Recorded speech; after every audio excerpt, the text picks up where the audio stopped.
Hello friends, शुरू करते हैं। लरचती आत्माएं। 20 वर्षीय जोसेफ अपने घर के बाहर कुर्सी पर बैठा लगातार कुछ सोच रहा था। तभी उसका एक दोस्त वहां आ गया। आते ही बोला, क्या बात है जोसेफ, क्या सोच रहे हो? जोसेफ ने उसे सामने वाली कुर्सी की ओर इशारा देते हुए कहा। बैठो वरुण, जोसेफ ने कहा। वरुण ने सामने वाली सीट संभाल ली। साथ ही अपना सवाल भी दोहराया। पूछा, क्या सोच रहे थे? क्या बताऊं यार, बहुत अजीब सी बात है। जोसेफ ने चिंतापूर्ण स्वर में कहा। कुछ बोलो तो सही, बात तुम्हारी समझ से बाहर हो जाएगी।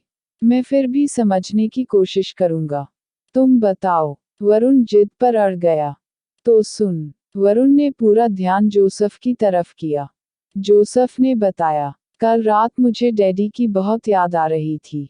मैं कब्रिस्तान में उनकी कब्र पर आ गया था। वहां जाकर मैंने फूल चढ़ाए और वहीं बैठ गया।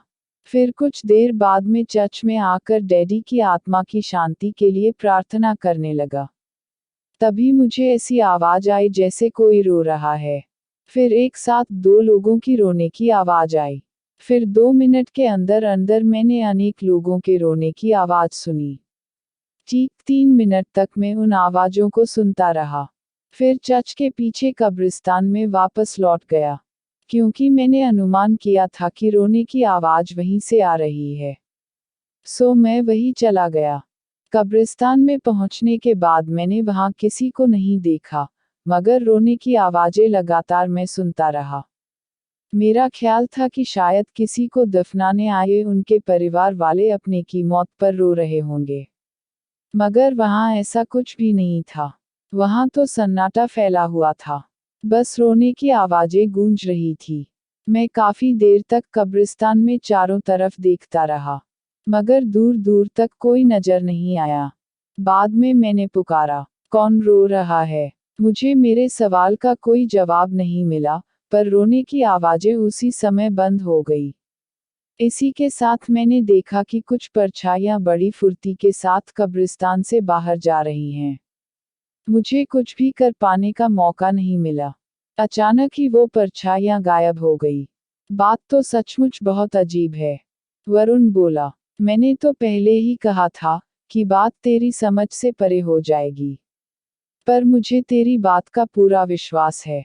क्षण भर चुप रहकर जोसेफ ने कहा, समझ में नहीं आता यार, कि वह क्या था जो कल रात मैंने देखा तथा सुना। मुझे तो लगता है कि वो आत्माएं थी। वरुण ने सोचपूर्ण मुद्रा में कहा, लेकिन यार, क्या तू ही सोच सकता है आत्माएं भी रोती होगी? हाँ, आत्माओं का रोना तो सचमुच आश्चर्यजनक है, क्योंकि वो तो इतनी शक्तिशाली होती हैं कि जो चाहे कर सकती हैं। पर वह रो क्यों रही होंगी? वह शायद दुखी होगी। जोसेफ बोला, आत्माओं को क्या दुख हो सकता है? क्या मालूम, यह तो वही बता सकती हैं। जोसेफ ने कहा, हमें उनसे चलकर उनका दुख पूछना चाहिए। शायद हम उनकी कोई मदद कर पाएं। ठीक कहते हो, जोसेफ ने सहमति से कहा, हम आज रात कब्रिस्तान चलेंगे।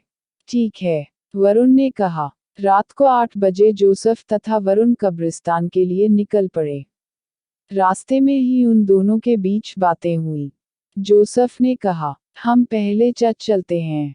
क्यों? वरुण ने पूछा। मेरा ख्याल है कि हम यही बात फादर को बताकर उनकी हेल्प लेंगे तो यह और भी अच्छा होगा। ठीक कहते हो, वरुण ने सहमति जताई। वे दोनों पहले चर्च गए। चर्च में उन्होंने फादर को सब कुछ बता दिया। सुनकर फादर ने जोसेफ से कहा, रोने की आवाजें कल सुनी तुमने? यस फादर, पर मैंने तो ऐसी कोई आवाज नहीं सुनी, जबकि मैं हर वक्त ही रहता हूँ। पता नहीं आपको आवाज क्यों नहीं आई, मगर मैंने तो बिल्कुल साफ आवाज सुनी थी। अभी इनमें इस बात पर बहस चल रही थी कि अचानक रोने की आवाज आने लगी। आवाजें आते ही उनके बीच हो रही बहस एकदम शांत हो गई। तीनों ने रोने की आवाजें सुनी। उसी समय जोसेफ ने कहा, ये वही आवाजें हैं जो मैंने कल सुन थी। आओ, देखते हैं, फादर ने कहा। उसी के साथ वे तीनों वहां से कब्रिस्तान की तरफ चल दिए। कब्रिस्तान में पहुंच तीनों की निगाहें चारों दिशाओं में दौड़ गई, मगर नजर कोई नहीं आया। चारों ओर सुनसान पड़ी थी। पूरे कब्रिस्तान में उन दिनों के सिवा कोई न था। जोसेफ, वरुण और फादर निगाहें गड़ा गड़ा कर देखना चाह रहे थे कि आखिर वो कौन है जो रो रहे हैं, और वो कहाँ पर रो रहे हैं। लाख कोशिश के बाद उन्हें कोई न दिखाई दिया। उसी समय जोसेफ ने पुकारा, तुम कौन हो? क्यों रो रही हो? तुम जो भी हो, हमारे सामने आओ। उसी के साथ आवाजें बंद हो गई। जोसेफ आगे बोला, इस तरह रोते रहने से कोई फायदा नहीं होगा। हमें बताओ अपना डेक, शायद हम तुम्हारी कोई मदद कर पाएं। मगर जवाब में कुछ हासिल न हुआ। न तो कोई सामने आया और न ही कोई आवाज ही आई। जोसेफ ने फिर कहा, अगर तुम किसी बात से घबरा रहे हो तो तुम्हें हमसे घबराने की कोई जरूरत नहीं। हम वायदा करते हैं कि हम तुम्हें किसी तरह का कोई नुकसान नहीं पहुंचाएंगे। बस एक बार तुम हमारे सामने आकर हमें अपने मन की बात तो बताओ। जोसेफ लगातार कुछ न कुछ कह रहा था, मगर उसकी बात का कोई जवाब नहीं मिल रहा था। अचानक तभी जोसेफ, वरुण और फादर ने एक साथ देखा कुछ परछाइयां कब्रिस्तान से बाहर की ओर जा रही है। उसी समय उन परछाइयों को देखते रहकर फादर ने आदेशात्मक स्वर में कहा, ठहर जाओ।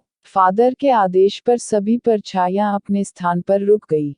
फादर अधीर कदमों के साथ उनके नजदीक पहुंचे। पीछे पीछे जोसेफ तथा वरुण भी गए। कौन हो तुम? डहकी आत्माएं, एक परछाई ने कहा।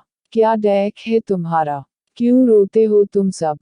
फादर ने पूछा। हम वो आत्माएं हैं जिनका शरीर एक हादसे का शिकार हुआ था और मिट्टी बन गया था। पर हम उन शरीरों से मुक्त हुई आत्माएं इसलिए डहकी होकर भटक रही है, क्योंकि हमारा अंतिम संस्कार नहीं हो सका है। इस वजह से हम आत्माएं पल पल तकलीफ का एहसास कर रही हैं। हमारा अंतिम संस्कार करो। ठीक है, मैं तुम्हारा अंतिम संस्कार करूंगा, फादर ने कहा। फिर शीघ्र ही फादर ने उन सभी आत्माओं का अंतिम संस्कार कर उन्हें मुक्ति दिला दी। इनके साथ ही सभी आत्माएं प्रसन्नता के साथ वहां से मैं हमेशा हमेशा के लिए अपनी सही जगह पर पहुंच गई। अगर आप लोगों को हमारी स्टोरीज पसंद आए हो तो please subscribe to my channel and press the bell icons.